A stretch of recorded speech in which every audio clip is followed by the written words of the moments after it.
I recently bought a used Pixel 6a because I thought it'd be fun to make a phone that is untraceable and operates as a Cyberpunk multi-tool. I've installed Graphene OS on it and it's completely de-Googled, so I'm making this video just to show my setup so far. Instead of a cellular communicator, this is going to be used for accessing the internet and networks completely anonymously. I'll be doing more things with this in the future, but for now, this is just my first dive into making a phone as untraceable as possible.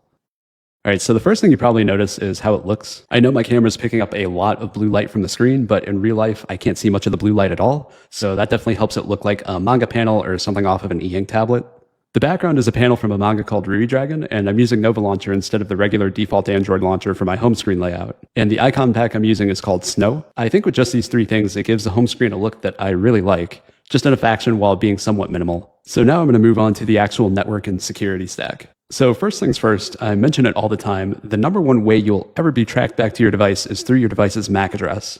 MAC stands for Media Access Control, and it's a unique identifier for any network component on your device. Whether it's the Wi-Fi radio or an Ethernet adapter, this is the piece of data that a router will pair up with an IP address when it assigns you one. Not only that, but the network admin can usually identify what device is connected, your OS, and what applications are attempting to reach out to the internet before you're even allowed through the gateway. So for this, I have non-persistent randomized MAC address enabled. This basically ensures that whenever I disconnect and reconnect to a network, my true hardware address will never be seen. It's always going to be a spoofed randomized string in the form of a MAC address. When it comes to actually accessing the internet, I took a lot of inspiration from a YouTuber called The Hated One and his mobile setup. My phone is set to block all connections unless the VPN is turned on, and my VPN client of choice is Mullvad VPN. This is not sponsored. I don't even think Mullvad does sponsors, but they are a provider that completely ensures the anonymity of its users. They don't keep logs like other VPN providers do. They don't ask you to make an account or even add an email. They basically just tell you to pay however you want, and heck, you can even send them a $5 bill and they'll accept it as payment. I also don't have a SIM card in this phone. However, I always keep it on airplane mode because even without a SIM,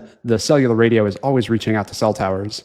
As for my software stack, the normal web browser I'm going to be using is called Vanadium. It's a privacy-focused Chromium fork built especially for Graphene OS. I also have the Tor browser for some deep web sightseeing if I want to. Now, there is a big debate going on as to whether or not you should use a VPN with Tor. One side says that you should use a VPN because the addresses of Tor nodes are public, so your ISP knows when you browse, which is technically true. Then you have the other side saying that if you use a VPN to browse Tor, that will put more red flags up because whoever's monitoring the VPN server will become extra suspicious. The easiest solution to all of this is just by using a Tor bridge. A Tor bridge is a private IP that you connect to that then connects you to the entry node. So VPN or no VPN, all your traffic goes through the bridge before it even hits the onion network. Now all cyberpunks can be friends. The next thing I'll be using pretty often is the Wi-Fi Analyzer app that you can download directly from F-Droid.